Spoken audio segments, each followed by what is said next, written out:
Disinilah timbul orang tua kadang-kadang dumena sepuh, dumena wis meteng, dumena lairna anak. Kadang orang tua salah tapi nggak mau minta maaf sama anak.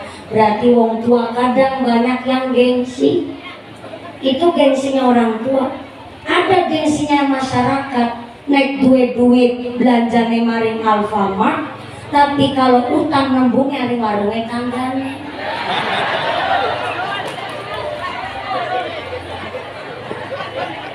Ana wong kene begitu.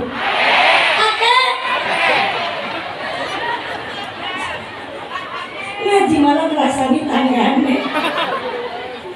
Kalau orang tua tukaran sama anaknya, maaf ya Bu, kiai saya bilang mulang bocah karo mulang wong tua jebule lebih angel mulang wong tua.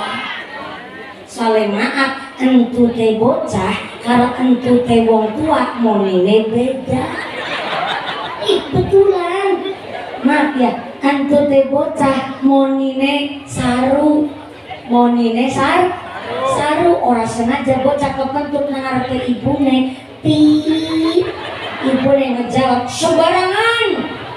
Bejujan ngentut nang ngarepe wong tua saru. Entu teh monine saru. Tapi giliran ibune brak-brot nang ngarepe bocah, ibune ngucap ora apa-apa wis tua iki.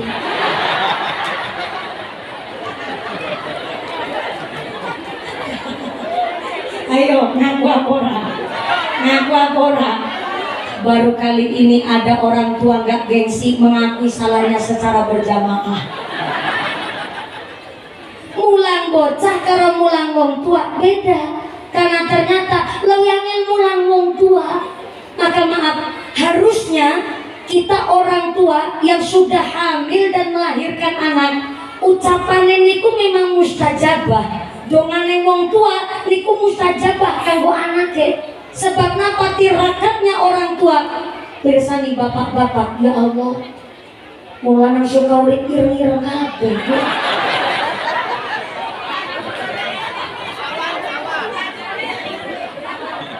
Tenang saja, wong ireng iku akeh keunggulannya, Pak. Saya tadi diceritani sama buku mana nih buku? Saya diceritani sama buku dulu sebelum Pak Ku sukses, pernah Pak Ku ngepeng duit mau 20.000 diberikan sama istrinya. Pak Ku bilang, ayah Mbak. Buku menjawab, iya Mas aliran listrik. Konten dawuh napa Pak? Iki Bu, sepisan aku njaluk ngapura pisan. Aku durung bisa nyukupi kabeh kebutuhan keluarga. Malah kayak aku nyekel duit 20.000 tok. Mana ya diurus kanggo ngurus keluarga, aku njaluk ngapura durung bisa nyukupi awakmu. Ternyata Bobo ngejawab, ora usah mawi dadak jaluk ngapura Pak. Aku demen banget deh bojo ireng kayak sampean.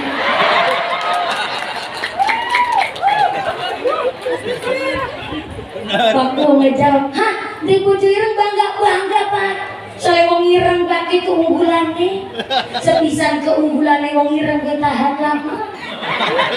Yang kedua, anti gores. Ora gampang lecet. Dan yang ketiga wong ireng dek keunggulan ora gampang luntur. Nangis lampu yang ireng. Lebar budananya tetap ireng. Nenekku demen pakai bojo ireng kayak sampean. Sabun bapaknya balik kerja, aku salaman kalau jenengan rasak, salaman karo paru. Tapi kan aku ngaji karo Pak Kiai Maftuhin. Ngendikane Pak Kiai Maftuhin, wong angger semakin kasar kapal tangane, tanda bersih rezeki manusia ki mau. Mulane Pak, iki 20.000 insyaallah tak syukuri gawa berkah buat keluarga. Pak Lurah, Pak Kuwu nangis, terus berangkul ibu nih, oh mama. Kurang anak. Wih, bocah paling aja sengalam jagat raya suka urip ya kumpul. Matur nuwun ya mak. Awakmu setia ngancani aku. Syukur pisan ke 20.000 pisan ke seminggu ya mak. Guru ngejawab, insya Allah. Iki 20.000 orang bisa seminggu, tapi bisa gue setahun. Gue tunggu tanggalan kalender.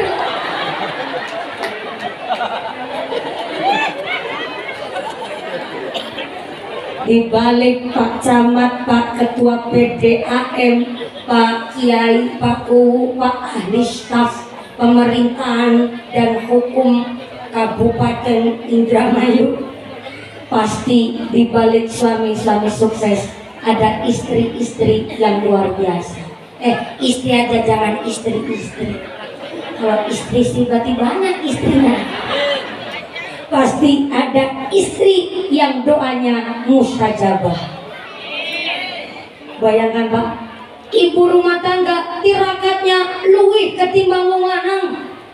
Soalnya pariadonya seorang ibu rumah tangga, masya Allah, cerdasnya mungkuli insinyur, sibuknya mungkuli presiden. Bayangkan dari subuh sampai subuh lagi, dina-dina istri pegawaian tok. Saya ulang. Dari tidur sampai tidur lagi, dina-dina istri pegawaian.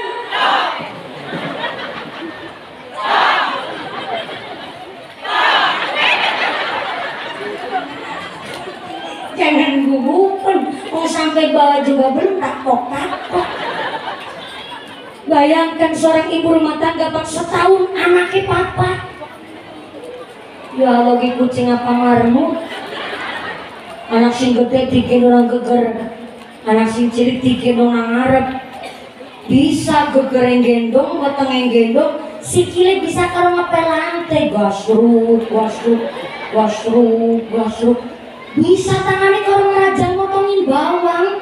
Ya Allah, namanya ibu rumah tangga. Dari subuh sampai subuh lagi, mereka tunggang ngopeni bocah asa-asa sampai gerabang, sampai pakai bocah sekolah, barang kesel saya begini gelam melumah.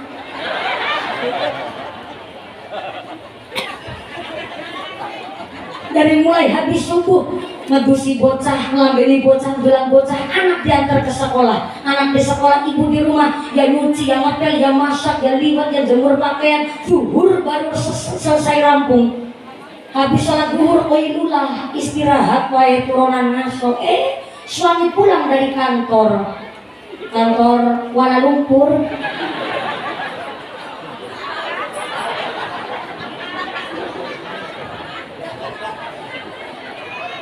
Suami pulang dari kantor Kuala Lumpur, buka pintu kok nggak dibukain sama istrinya. Kadang marah-marah, ngomel-ngomel. Borong bapak nih mancing omah, weruh ibu lagi turunan pas saya siang. Si bapak bilang, wong wadon digolek na duit, isine ngelebabur turu kayak kebo. Orang ngerti. Kawin subuh sampai subuh maning dina-dina pegawaian. Inilah kenapa doa seorang ibu mustajabah. Bagi seorang ibu rumah tangga disilet nggak kerasa sakit. Babaran nanti ping rolas anaknya dadi wong kabeh, langkas tidak dicempet.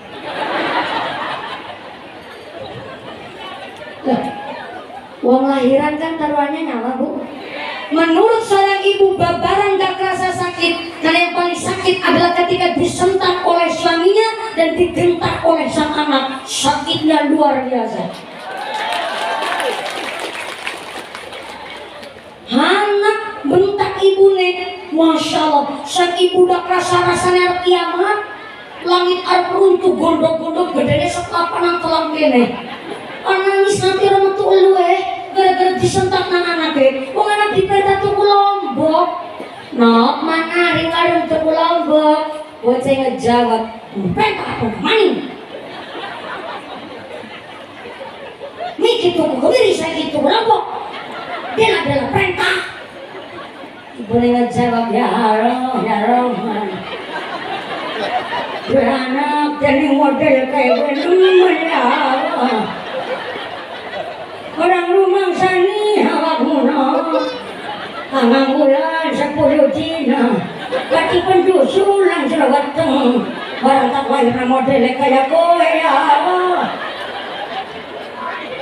apa mani pas metenge kowe bulane tua uniring ora kepenak melumah rasane bengek kemurep rasane ampuk ya Allah karo metu bisa turu karo kemurep kasure kudu dibolong ini apa mani waktu lagi babaran metenge tua ya Allah ngidang jaluke macem-macem musim rambutan orang jaluk rambutan tengah bengi jaluke kelapa nom isuk-isuk jajane pentrol orang lahir modelnya kayak kowe ya Allah pas lagi metu angel gue metu kene gue ngeden sekuat tenaga bapakmu mungkakon wis metu apa dulu kene gue ngeden sekuat tenaga bareng metu modelnya kayak kowe metune angel ndase kegeden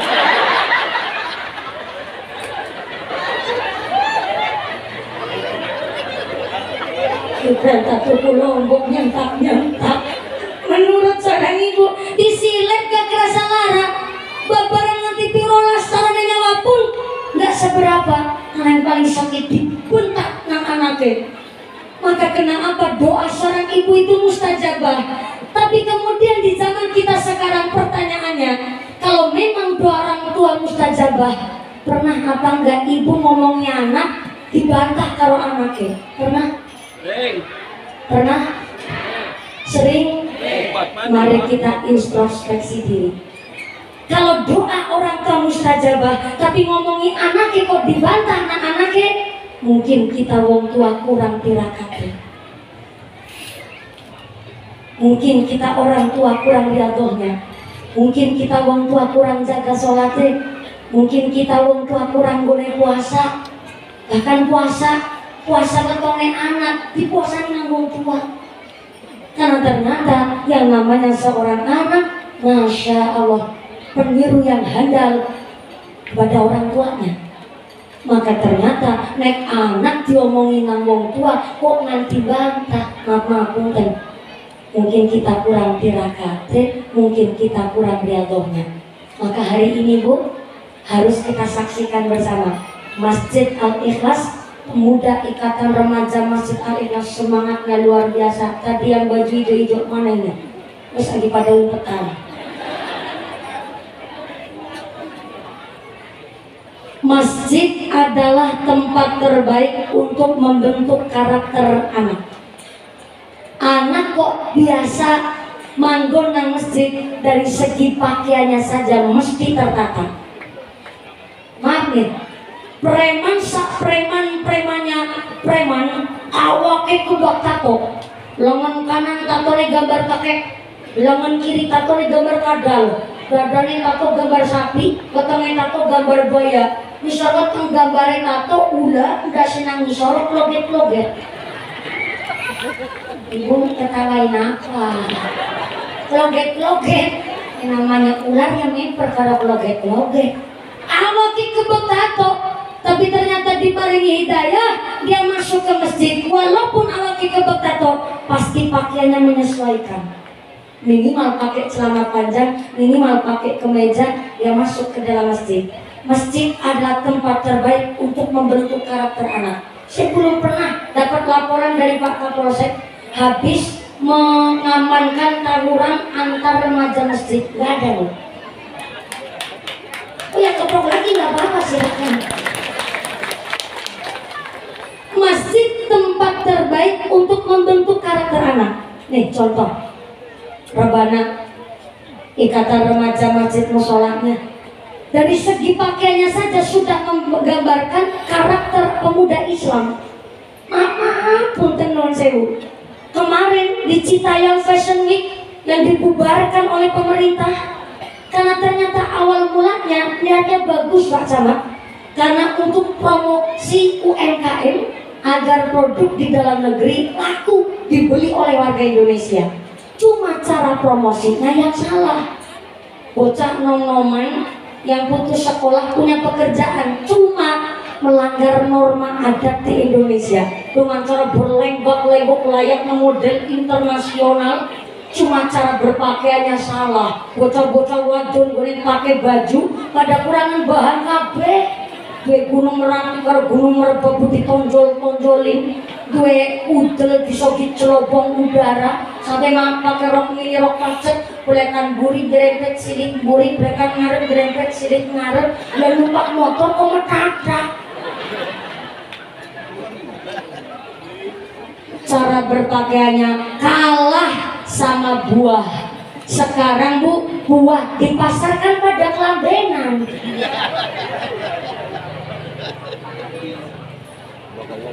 Bir kelambenan, jeruk kelambenan, apel kelambenan. Saya tadi masuk ke desa Sukawuri, saya lihat ada gori ketewel pada jaketan. Ibu tahu ketewel nggak? Tewel cara sini apa? Nangka.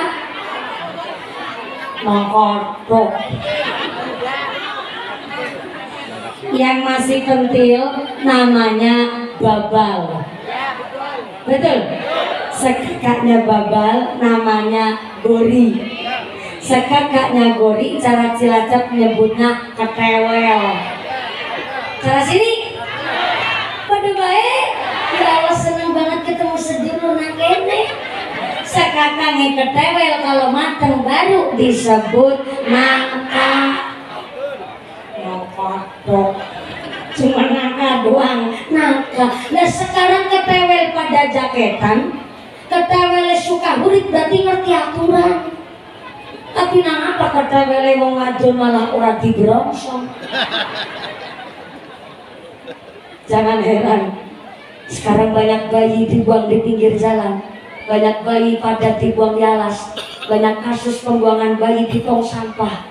Kemarin baru aja kejadian, ada bayi dibuang di sampah tong sampah. Diketemukan oleh seorang tukang bersih-bersih jam 5:30 pagi, Bu. Nangis uak-uak, ternyata di tueni ditilikin, ditengokin. Ternyata bayi dalam tong sampah udah dalam keadaan digerumut semut. Langsung dibawa ke puskesmas terdekat, memang keadaannya kritis, Bu. Tapi alhamdulillah ketulungan. Akhirnya Pak Polisi olah TKP di kejadian, ternyata dibuangnya di pusat mall perbelanjaan malah, Bu. Sebenarnya rame, cuma ternyata dilihat dari CCTV pas wayah subuh ngebuangnya, dan yang membuang adalah seorang anak gadis usianya masih 15 tahun SMP, Bu. 15 tahun hamil di luar nikah, saking bingungnya bayinya dibuang nang tong sampah. Malah aku melihat dengan mata kepalaku sendiri pas aku nonton TV berita patroli.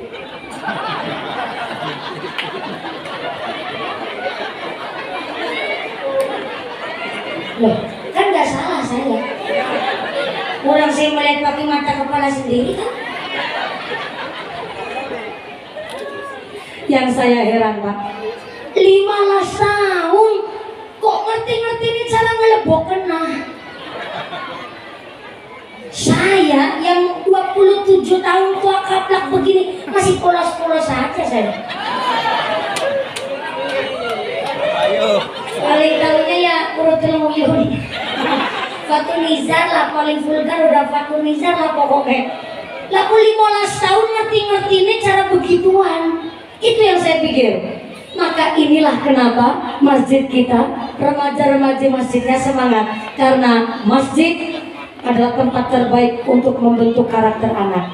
Kalau panjenengan sholat jamaah, putra putrine, cucunya diajak ikut ke masjid, namun bunyi kadang anak rewel, malah pada pelayan pecicilan. Wajarnya seorang anak masih seperti itu. Yang terpenting tidak buang najis sembarangan. Orang tuanya bisa mengontrol si anak, itu monggo silakan. Karena ternyata masjid tempat untuk membentuk karakter manusia. Soalnya kita masuk masjid ada adabnya. Kita masuk masjid pakai aturan. Kemarin yang di Citayam Fashion Week, Masya Allah, wis putus sekolah, nggak ngaji, sampai anak-anak laki-lakinya di Citayam Fashion Week berlenggak-lenggok kayak wong wadon, cara berpakainya persis udah kayak perempuan, pakai kutek sampai lentiknya ngukuli wong wadon, pokoknya bandeng presto tulang lunak kabeh pokoknya guyon. Muncul di sana Alista, ditelusuri muncullah kaum-kaum LGBT.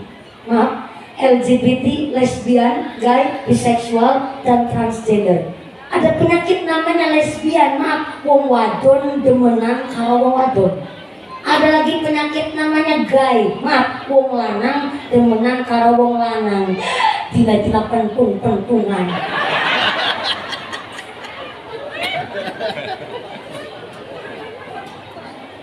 Maaf, itu bukan penyakit baru. Dari zamannya Nabi Lut alaihissalam, wong lanang demenan karo wong lanang. Apa azabnya? Allah secara langsung mengirimkan batu kerikil panas dari neraka untuk menghukum orang-orang yang punya penyakit seksual menyimpang. Saya ceritain begitu, ada kaum LGBT ngejawab, loh, itu kan zaman biyen. Nanti aku wong lanang demen karo wong lanang, langka azab sama ngarsani Gusti Allah. Sampai nantang seperti itu, Pak. Maka azabnya zaman dulu, zaman para nabi, sama azab kita zaman sekarang beda. Zaman dulu secara langsung Allah mengirimkan batu kerikil panas, tapi kita zaman sekarang udah bisa mikir azabnya bagi orang-orang yang punya penyakit seksual menyimpang. Maaf, derajatnya lebih asor ketimbang hewan. Bagi orang yang mau berpikir, kenapa lebih asor ketimbang hewan? Hewan saja bisa membedakan di lanang, di wadon. Contohnya ayam, nggak ada cerita ayam jago demen sama ayam jago. Betul Pak? Justru sifat nalurinya si hewan jago ketemu jago malah pada tarung. Betul? Membuktikan kegentlemanan-nya, membuktikan kejantanannya dengan cara tarung. Tapi kalau zaman sekarang kita ini anak wong lanang demen karo wong lanang, wong wadon demen karo wong wadon, berarti derajat kita lebih asor ketimbang hewan. Soalnya kalau jagonya demen karo jago, mungkin 2022 endok larang regane. Sekarang mahal 35.000 sekilo, tapi kan sih bisa tuku, berarti jagoannya sih normal. Masjid adalah tempat terbaik untuk membentuk karakter manusia.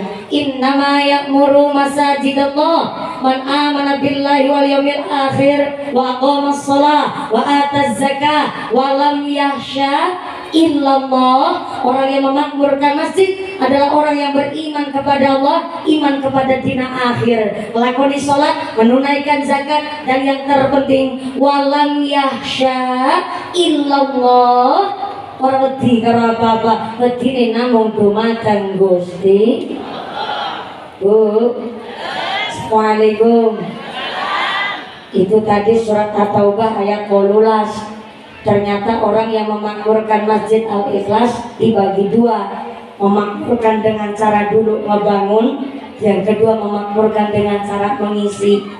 Yang dengan cara ngebangun sing pakai duit silahkan berjuang pakai duit. Tadi saya berangkat ngaji ke sini, ada bapak-bapak disenggol sama banser, ditanya begini, Kang, tumben awan-awan belum angkat ngaji. Sing bapak ngejawab, iya gila, kanggo hiburan. Belum angkat ngaji gue hiburan. Aku udah ngebatin, oh berarti dia mau ngarep dalam mumpuni tokir. Tapi gak apa-apa, saya gak tersinggung kok. Justru saya mengapresiasi Anda hadir di sini, hadirnya saja, raweh saja sudah berkontribusi di dalam amar ma'ruf nahi mungkar. Soalnya ada ibu-ibu tadi mau duduk di depan, dipersilahkan, Bu, silakan duduk di depan. Ibunya mau jawab, lah saya malu, saya nggak ikut urun. Biar yang urun yang di depan baik, kayak gitu ngejawabnya. Begini, yang urun ataupun gak urun, dulu ketika Nabi Ibrahim alaihissalam gemes banget sama Raja Namrud. Ternyata Nabi Ibrahim ini ingin menghancurkan patung-patung berhala sesembahnya Raja Namrud. Ketika Raja Namrud lagi berpesta ria, diam-diam Nabi Ibrahim sambil masuk ke dalam kerajaannya Raja Namrud sambil membawa kampak. Kampak cara orang Indramayu apa? Sami. Kampak cara wong Cilacap Jawa Tengah brakul alias wadung. Oh, di sini kampak sama wadung beda. Wadung ya wadung, kampak ya kampak. Berarti wadung sama kampak gedean mana? Ya udah, saya kira jenengan nggak paham wadung, jadi saya ngomongnya kampak bahasa Indonesia. Jadi di sini paham wadung, oke lah kalau begitu. Nabi Ibrahim diam-diam masuk kerajaan sambil membawa wadung. Wadungnya ternyata buat mukulin dan menghancurkan patung-patung sesembahnya Raja Namrud. Setelah dihancurin semua, dilebihkan patung yang paling gede, dilebih gak ikut dihancurin. Patung yang paling gede dikalungin wadung, Nabi Ibrahim langsung minggat umpetan. Tapi setelah Raja Namrud masuk ke dalam kerajaan, kaget bukan main, karena ternyata patung-patung sesembahnya wis ajur berantakan. Akhirnya Raja Namrud bilang, mesti dipolai Ibrahim. Cuman Ibrahim toke sengalam jagat raya sing ora seneng karo aku. Prajurit, goleti Ibrahim nanti ketemu, nagis ketemu, syarat gawah mari kerajaan. Sedekah dawuh raja. Akhirnya prajuritnya matus Nabi Ibrahim kemenangan ketemu. Akhirnya langsung diseret dibawa ke kerajaan, disidang oleh Raja Namrud. Ibrahim, lihat patung saya hancur berantakan, mesti dipolamu, ngaku baik. Ibrahim jawab, katanya raja saya nuduh, tanpa bukti saya dituduh, itu namanya fitnah, bukan saya. Jangan-jangan tuh patung sing paling gede kan kalungan wadung. Jajal ditakoni. Raja Namrud ngejak, wah ngece nemen ke Ibrahim, dia masa patung ditakoni ya bisa ngejawab. Ibrahim jawab balik, loh itu ngerti patung orang bisa ngomong. Lagi patung ngomong berak kuasa, apa mana kok dijaluki rezeki. Aku is ngomong bola bali Raja Namrud. Is kudune kita taubat, ayo ibadah ke Allah Azza wa Jalla. Begitu kata Ibrahim. Tapi Raja Namrud semakin menjadi-jadi. Akhirnya Raja Namrud memutuskan untuk menghukum Nabi Ibrahim dengan cara dibakar hidup-hidup. Prajuritnya Raja Namrud nggawe api unggun. Api unggun di tengah lapangan. Api unggunnya sampai mulat-mulat. What is mulat-mulat? Bahasa Indonesia ini berkobar-kobar. Cara Indramayu apa? Sami. Seneng banget aku ketemu sedulur ini. Bahasanya kita sama. Mulad. Itu pakai olah-olah kubur. Api unggunya mulad. Saking gedenya itu geni. Sampai prajuritnya Raja Namrud mendekat jarak 5 meter aja nggak berani, saking panasnya luar biasa. Sehingga prajuritnya Raja Namrud membuat ketapel. What is a ketapel? Nah ini beda ini. Kalau di Cilacap ketapel nyebutnya linteng. Linteng. Kita harus belajar sama orang-orang di Bali. Di Bali undang bapak-bapak itu beli, bukan beli. Cilacap nyebut ketapel linteng, beli, bukan itu, linteng. Ibu jangan mancing-mancing, nanti takut kebablasan saya. Jadi kalau ketapel di Indramayu nyebutnya apa nggih? Kaji Anissa. Ketapel. Ini terima kasih saya jadi tambah kosakata. Jadi saya paham kalau di Indramayu nyebutnya tepel. Prajuritnya Raja Namrud bikin tepel, tepelnya gede banget buat ngebalangin Nabi Ibrahim ke tengah api unggun si gede mulat. Tapi ketika Nabi Ibrahim mau dicemplungin ke kobaran api sing genine mulat-mulat, seluruh yang namanya hewan nangis melihat Nabi Ibrahim mau dibakar, kecuali kewan arane cecek. Hanya cecek seorang yang gak nangis, malah guyu kemakalan, mulai guyu kepikir-pikir sambil damoni geni biar geninya tambah gede. Memang kalau cecek damoni geni gak mungkin berpengaruh biar tambah gede apinya, nggak ada. Tapi dengan cara cecek niupin geni supaya apinya tambah besar, kan yang ngiting aman bu. Ibu tahu yang ngiting nggak? Nyebelin, bikin sakit hati. Berarti kan cecek di pihak yang salah, di pihaknya Raja Namrud kalau begitu caranya. Dia niupin api biar tambah gede. Tapi ada hewan sambil nangis, yaitu manuk emprit, kebingungan, kepingin bantu Nabi Ibrahim tapi bingung bagaimana caranya. Akhirnya manuk emprit dia terbang ke tengah danau, dia ambil air dengan cara diminum, tapi gak langsung masuk ke perut ke lambung, tapi habis diminum disimpan di paruhnya, di telih. Baru disimpan nang telih, dia terbang lagi ke kobaran api, disiramkanlah ke api unggun yang mulat-mulat genine, mak cerit. Cerit apa ceret? Ceret apa cerut? Kayaknya paling pas ceret ya bu ya. Ya masa biur, orang kelia becili. Nek cerut berarti kan jadi manuk emprut. Nek ceret jadi manuk emprut. Berarti paling benar cerit jadi manuk emprit. Disiramkan ke api unggun yang lagi kobar-kobar kunine mak cerit. Ambil lagi dari danau, airnya siram nama ning cerit, pokoknya cerat cerit terus bu. Jenengan aja ketawa, apalagi cecek. Bedanya ketawanya jenengan sama ketawanya si cicak. Kalau jenengan ketawa karena takjub, ada makhluk emprit begitu cerdas, tapi ketawanya si cicak ngecek, ngina. Si cicak bilang, prit ya Allah, mikir awakmu. Ngaca awakmu sepira, genine sepira di deleng. Gue boleh cerit nanti tekan dina kiamat. Orang mungkin bakal sidem gue gini. Terus gini, jagung bayi yang sebelah kita nonton dan saksikan bersama-sama Ibrahim akan jadi abu, gesang rumpeng dibakar geni. Begitu kata si cicak. Jawabannya emprit, luar biasa. Cecak, aku ngerti. Awakmu iki boleh ngece aku yang mikir, aku sepira, telikku sepira, aku ngukur. Tapi aku boleh cerat-cerit banyak nyirami kobaran api sing harapan gombakan Ibrahim. Minimal ngesuk dan akhirat iku banyak kanggo saksi.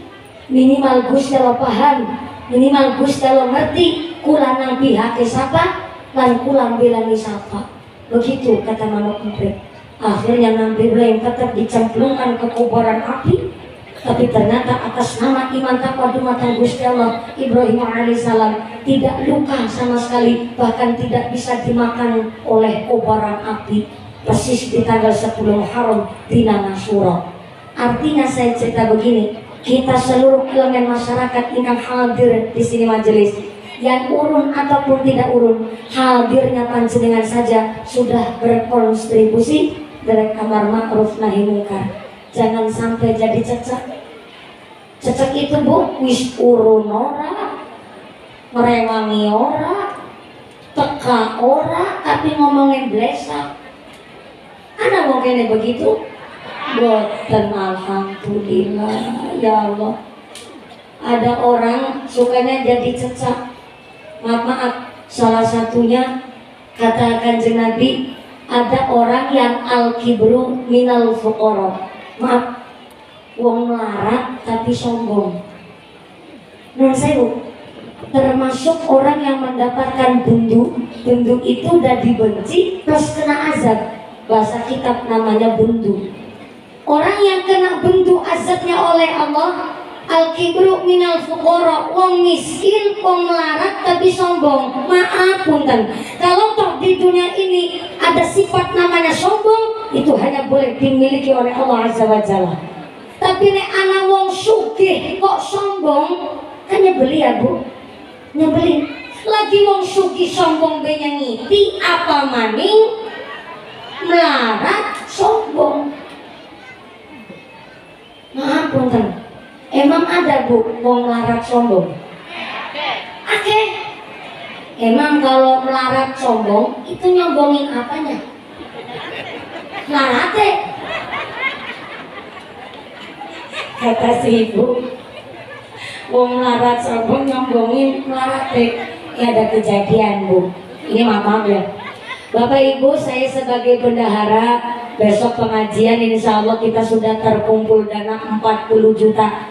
Memang yang 30 juta dari ibu-ibu jamaah dan masyarakat, tapi yang 10 jutanya ini ada seorang alumni datang dengan sukarela. Dia memberikan uang pribadinya sebesar 10 juta rupiah. Namanya Kang Sarmin.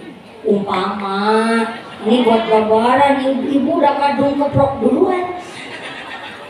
Namanya Kang Sarmin. Alhamdulillah ini bos film, bos mangga ngasih secara pribadi cuma-cuma 10 juta rupiah. Akhirnya si Marat ngejawab, memper wong sugi awe samono. Aku nek lebih sugi ketimbang Kang Sarmin, bisa aku gone aweh lebih hake ketimbang Kang Sarmin. Itu kan namanya melarat sombong. Wis urun orang, rewangi orang, kebukti enggak. Deweke ngomong, saya kalau lebih sugi ketimbang Kang Sarmin, sing gone ngasih lebih ketimbang Kang Sarmin. Itu namanya melarat sombong. Itu namanya cecak Bu. Urun orang, rewangi orang, tapi ngacat lidah jelek. Ada lagi orang yang termasuk cecak. Maka orang yang ngebunuh cecak itu disunahkan oleh Kanjeng Nabi. Tapi walaupun mateni cecak nego sunnah, jangan tiap hari kerjanya mateni cecak. Maksud Kanjeng Nabi, kita ngebunuh cecak adalah sunnah, plus dibunuh juga sifat-sifatnya cecak. Ada lagi nih sifat orang cecak. Orang tapi cecak. Orang tapi cicak. Al-bukhlu minal almiya. Wong sugih tapi pelit. Pelit cara Indramayu apa? Pedit. Medit apa pedit? Pelit, medit, betitil bakhil, kucre jelantir, kayu pil kudanil. Ternyata pelit adalah sifat menular. Bahasa kita al-bukhlu mahlul sifatil insaniyah wa isbatu adadil hayawaniyah. Pelit itu membuang sifat dasar manusia dan digantikan dengan sifat dasarnya hewan. Bu, Assalamualaikum. Ternyata kita manusia, dijelaskan oleh kitab bahwa terlahir kita sudah dalam keadaan loman. Apa itu loman? Dermawan, senang memberi, gak enakan orangnya. Kita setiap manusia punya sifat gak enakan, makanya kita suka nawarin sama orang lain. Senangnya nyohnya, nyohnya. Bukti nyata, ibu kondangan ngantri di prasmanan, ternyata ibu di depan, ada orang ikut ngantri di belakang. Walaupun gak kenal, pasti ibu bilang, maaf ya, saya duluan. Walaupun gak keucap lewat lisan, pasti sebersih di pikiran kita ada sifat gak enak. Karena apa? Ngambil nasi duluan. Bahkan kita sama teman sendiri lagi di prasmanan kondangan, panjenengan bilang, mangga jenengan duluan. Yang ditawarin ngejawab, enggak jenengan duluan. Jenengan jawab lagi, oh sok jenengan duluan enggak. Terus nih begitu. Sifat manusia sebenarnya rata-rata kita terlahir suka nawarin, berarti suka ngasih sama orang. Tapi uang pelit adalah sifat manusianya diganti dengan sifat dasarnya hewan. Apa sifatnya hewan? Nggak mau berbagi sama temennya. Bukti nyata, jenengan punya ayam, ngasih makan pagi-pagi pakai beras mak pure, ayamnya pada melayu pating kerubut rebutan, gak ada ayam yang bilang mangga jenengan duluan. Maka kata Imam Al-Ghazali, ada orang lagi makan, kedatangan temennya kok gak nawarin. Maka kata Imam Al-Ghazali, kalbaqarah, seperti sapi. Sapi kalau udah makan, jangankan nengok ke sebelah, jangankan nawarin, pokoknya mana baik, gak tengok kanan, gak tengok kiri, itu namanya sapi. Jadi kalau ada wong pelit, orang gelem aweh karo tetangga sendiri, gak suka nasi sama orang yang membutuhkan, itu namanya itu pinter jenengan. Wong pelit adalah sifat yang menular. Sebab kalau jenengan punya teman sama-sama pelit, mesti sifatnya pun sama. Ternyata wong pelit akeh golek batine ketimbang kelong, dheweke mending golek untung. Maka maaf, wong pelit itu politiknya liciknya luar biasa. Gak mau dia ngasih tapi kepinginnya untung. Buktinya tak ada wong pelit, tetangganya sendiri panen timun. Ternyata jam 5 panen timun, jam setengah 6 mau dibungkus, mau dijual. Orang pelit datang bawa duit 100.000, timun kan sekilo paling 5.000. Deweke cuman beli timun sekilo, tapi duitnya sengaja 100.000 satu lembar. Isuk-isuk boleh tuku. Supaya apa tujuannya? Biar yang dibeliin, yang pedagangnya bilang orang mana jujule, gak ada kembalian, mana dibawa dulu. Wis gawane duit atusan ewu selembar, tukune timun cuman sekilo. Ada timun sortiran ditembung, itu timun kok bungkerten ya, pendek-pendek kabeh, berarti ini gak laku. Iya bu, ini gak laku, jenengan kesak mana dibawa. Enggak lah, timun sortiran kulit 6 kilo. Tuku timun waras cuma sekilo, duitnya 100 esi utuh. Yang punya timun bilang, mangga dibawa dulu, besok kalau ketemu disarutan gak apa-apa. Besoknya lagi begitu nganggur duit 100.000 maning. Jiwanya mau pelit begitu Pak. Boro-boro dia ingin menjadikan orang lain supaya lebih bahagia dengan cara dia ngasih, malah kepinginnya untung. Maka sifat pelit nyengiti apa enggak?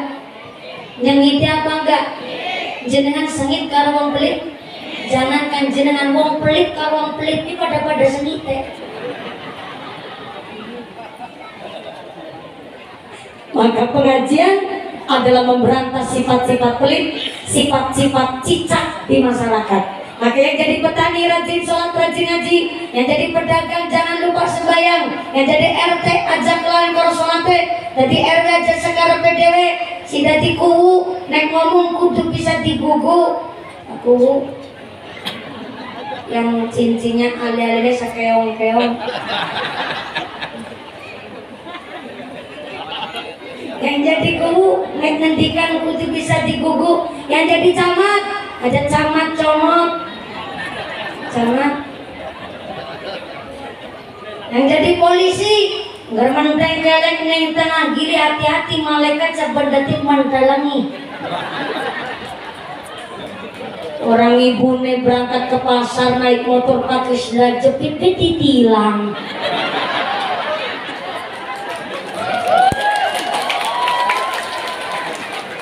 Sebentar jangan mau prokin apa? Kasihan Pak Polisi langsung pucat. Maaf ya Pak Polisi, tapi jadi nggak enak. Kita jangan menghakimi orang. Beliau berseragam, niatnya ngabdi di masyarakat. Betul Pak Staf Ahli. Karena yang berseragam pun punya niat cari manisah. Kalau ada gajinya, insya Allah kan ngumpani anak bojo. Yang di TV itu kan hanya oknum. Polisi banyak yang hafid Quran, polisi banyak yang pada pintar maca Quran, polisi banyak yang pada pintar ngaji. Betul Pak Polisi? Terima kasih Pak Polisi telah hadir di sini. Tidak hanya niat ngaji, tapi beliau hadir dalam rangka dandanin citra polisi.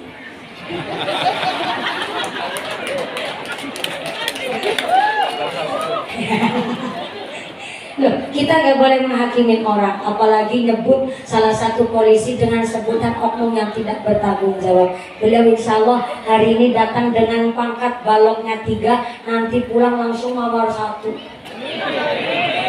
Sekarang masih AKP, nanti pulang langsung kompol. Yang jadi polisi mentengkelek di tengah pilih, hati-hati malaikat cat berdetik menghalangi. Yang jadi pejabat sholat jangan sampai telat. Yang jadi staf ahli janji-janji wajib ditepati.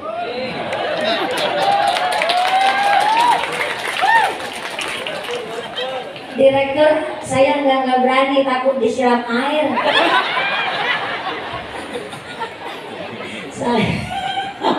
Beliau ini ketua direktur PDAM Kabupaten Indramayu, salah dikit disemprotkan bahaya. Beliau insya Allah jadi ilmunya kayak air, mengalir sampai jauh sono. Kasih ya Pak Adi udah hadir langsung. Yang jadi staf ahli wajib janji-janji ditepati. Yang jadi kiai, oh kalau kiai saya emang gak berani. Kiai gurunya saya. Yang jadi mumpuni bisa ngomongi, kudu bisa ngelakoni. Ajar ini bisa ngajar, bisa ngelakoni. Jam berapa Bu? Jam 10? Jam 10? Oh, jam 10 waktu Indonesia suka hurip. Jadi kalau di suka hurip itu jamnya mundur. Berarti suka hurip orangnya pada pinter. Saya yang dipinterin. Kurang aja jam 10 kurang 1/4. Jam 11 lebih 1/4. Maaf Kiai, kalau di sini di Sukahurip sholat duhur jam berapa Kiai? Setengah 12. Ini ngajinya sampai jam 2. Berarti sholat duhurnya jam berapa sini? Setengah 3. Ya Allah. Jadi modelnya orang Sukahurip kalau duhur ke asaran masa ke maghribun. Ya Allah, mudah-mudahan sampai pun acara tidak ada halangan satu apa Allahumma. Masjid adalah tempat terbaik untuk membentuk karakter kita manusia. Maka kita semuanya berangkat ke Masjid Al-Ikhlas. Setiap kita boleh jadi makmum, tapi nggak setiap kita boleh jadi imam. Ini berarti masyarakat masjid, masyarakat demokrasi. Setiap kita yang sugih ayu melarat pun boleh jadi makmum, tapi nggak setiap kita boleh jadi imam. Karena imam di masjid dipilih itu karena pakai syarat, maka nggak sah hukumnya. Orang yang makmumnya ternyata lebih fasih ketimbang imamnya, seorang makmum tidak sah bermakmum kepada imam yang celok alias cedal. Boleh lah. Cara sini pelok, orang Cilacap ngomongnya celok. Di sini nggak sah seorang makmum yang fasih bacaan Qur'annya dia bermakmum kepada imam yang pelok alias cedal. Maka imam di masjid, imam Masjid Al-Ikhlas dipilih pertama karena fasihnya. Ternyata sanad ilmunya jelas, mondoknya di mana, gurunya siapa, itu penting. Karena buat nyupirin masyarakat sesuka urip gak boleh sampai beda tujuan. Yang kedua, dipilih karena alimnya, amilun bil ilmi, punya amal di ilmuni, punya ilmu di amalna. Pondok lama di pesantren tapi gak mau ngabdi di masyarakat, ilmunya mubazir. Berarti punya ilmu, ilmunya banyak, cuma digeletakkan saja. Digeletakkan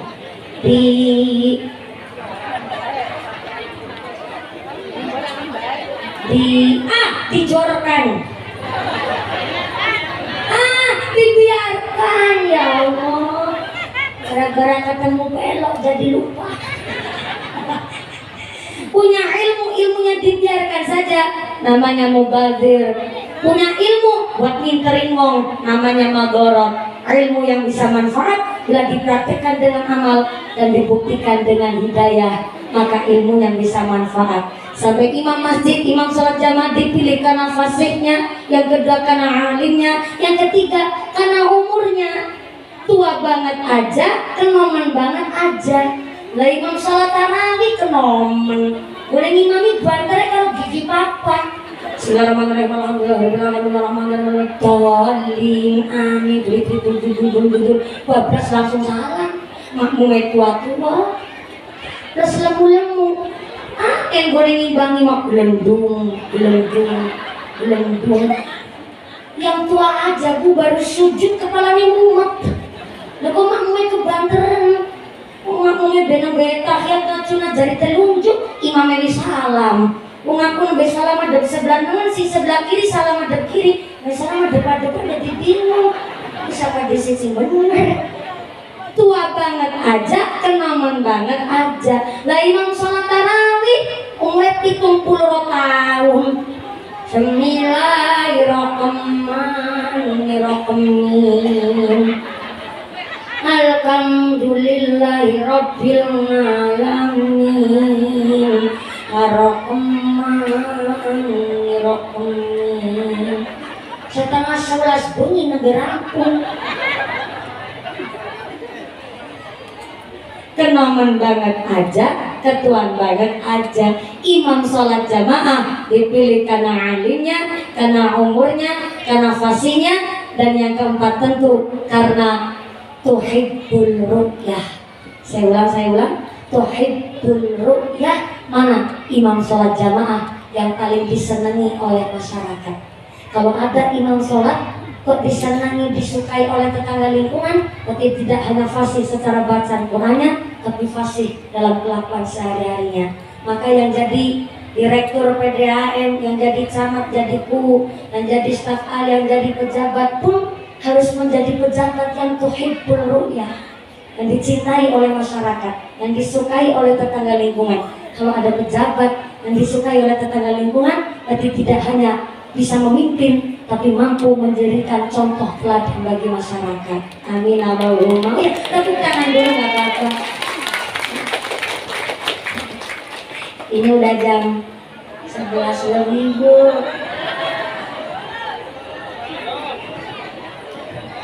Sebenarnya gini bu, aslinya ini takmir Masjid Al-Ikhlas itu nggak kebagian jadwalnya saya. Ini saya udah 3 hari belum pulang ke rumah. Gimana Kek? Oh gitu, katanya masih disegel alias masih single, jadi nggak apa-apa kalau keluyuran. Justru Pak Camat, saya berangkat dari kemarin tanggal 27 September sampai sekarang ini belum pulang ke rumah. Bahkan tanggal 27 September persis hari ulang tahun saya yang ke-27 kemarin. Justru saya malah gak merayakan apapun.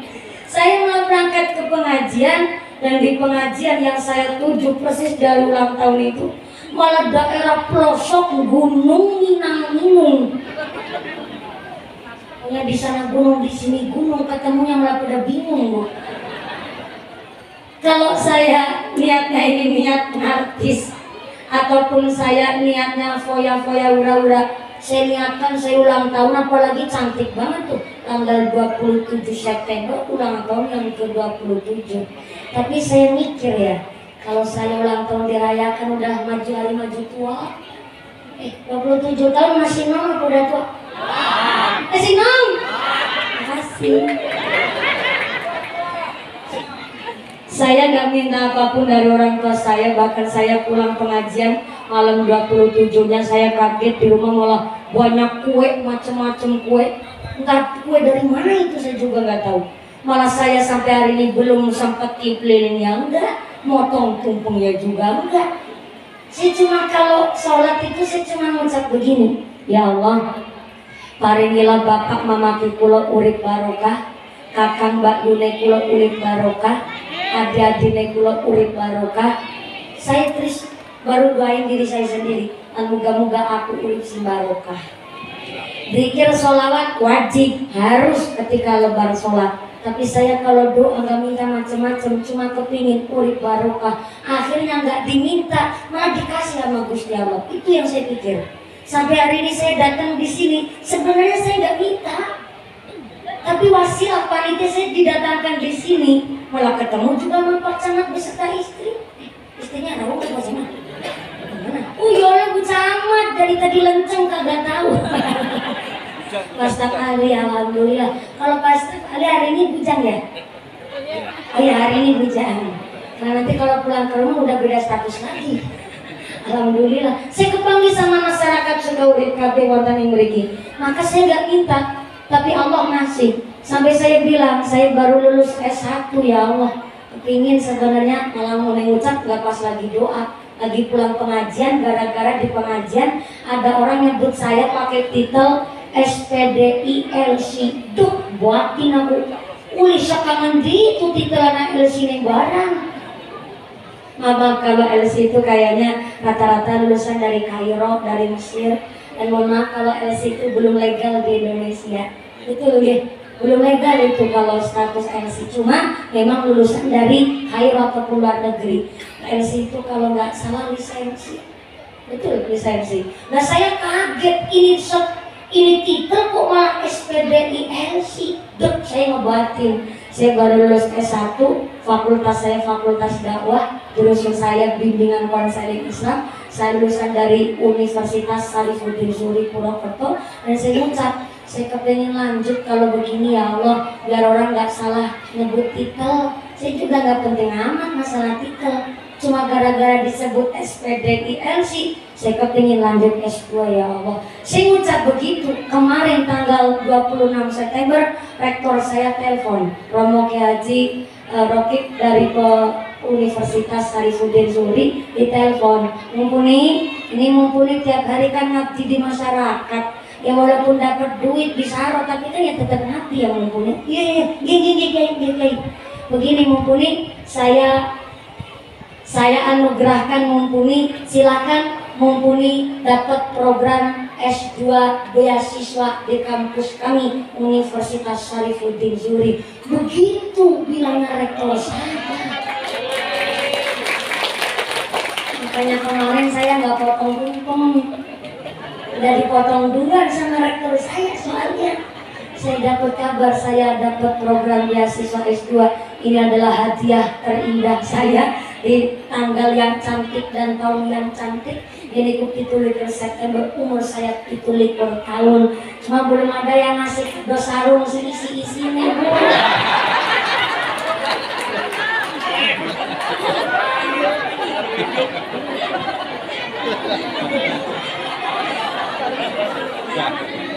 Sebenarnya bukan belum ada, tapi belum ada yang mau begitu. Soalnya Bu, sarungnya udah ada, isinya aja yang belum. Karena memang saya bilang sama Kiai saya, Kiai, kalau saya nikah ini bagaimana ya? Ya silakan Mumpuni, mau sekarang juga mau enggak, besok-besok juga silakan. Yang terpenting sari yang sekufu. Yang sekufu itu bukan maksudnya cuma setara, itu tidak, tapi yang mampu memimpin kamu. Unjek, Kiai jen. Akhirnya ini sampai sekarang belum datang tuh sarung. Maka saya manut sama Kiai saya, alhamdulillah sudah jam 11:30. Insya Allah sampun cekap pengajian hari ini. Karena kita mulai gasik betul, jam 10:04 saya sudah naik. Inilah kami, Pak Camat, Pak Direktur PDAM, Romo Kiai, Pak Bowo, Pak Staf Ali. Luar biasa, ini kami warga masyarakat dan Masjid Al-Ikhlas. Saya minta tepuk tangan dulu dong buat panitianya sudah berjuang luar biasa. Pengumuman dari akhirat. Barang siapa berangkat ngaji belum dipimpin doa gugupan Bali, maka suaminya nikah lagi. Saya harap 2-3 menit saja, nanti doa akan diimami langsung oleh Romo Kiai ataupun Bapak Kiai. Kang rasa takdim kami sampai kepada Masyayikh wonten Sukaurip menika. Saya belum diberikan izin dan belum dikasih mandat oleh Kiai kami untuk memimpin doa. Yang pertama karena saya perempuan, yang kedua saya belum nikah, jadi belum dapat izin dari Kiai kami. Sekaligus kami nanti ikut hikmat mengaminkan doa dari Romo Kiai dalam rangka kita minta ziyadah doa. minta barokah dari para masyayikh sesampun di Sukahurip. Yang pertama, mudah-mudahan kita semua hadir di sini ditetapkan imannya, ditetapkan Islamnya, ditambahkan ihsannya, diberikan sehat panjang umur, mulia manfaat yang barokah, diberikan keluarga yang soleh-solehah, keluarga yang ahli ibadah, keluarga yang ahlul jannah, pungkasan yuswa bisa husnul khatimah. Amin Allahumma. Jadi mami oleh Romo Kiai utawi Bapak Kiai, Bapak Staf Ali, terima kasih telah mewakili Ibu Bupati, terima kasih Pak Guru, Pak Ketua PDAM, Pak Camat, terima kasih Korpon Bincang, Romo Kiai, MBC, atur semester hadir langsung. Mudah-mudahan setelah doa jenang kundur wilujeng mitoto lir ingkang sakit sabi kalau menapa sakit pinanggi maliwatan ing sanes majelis. Sekian dari kami, segala kekurangan kekhilafan mohon maaf yang sebesar-besarnya. Usikum wa nafsi bitaqwallah. Wassalamualaikum warahmatullahi wabarakatuh. Dua di Imam Romo Kiai.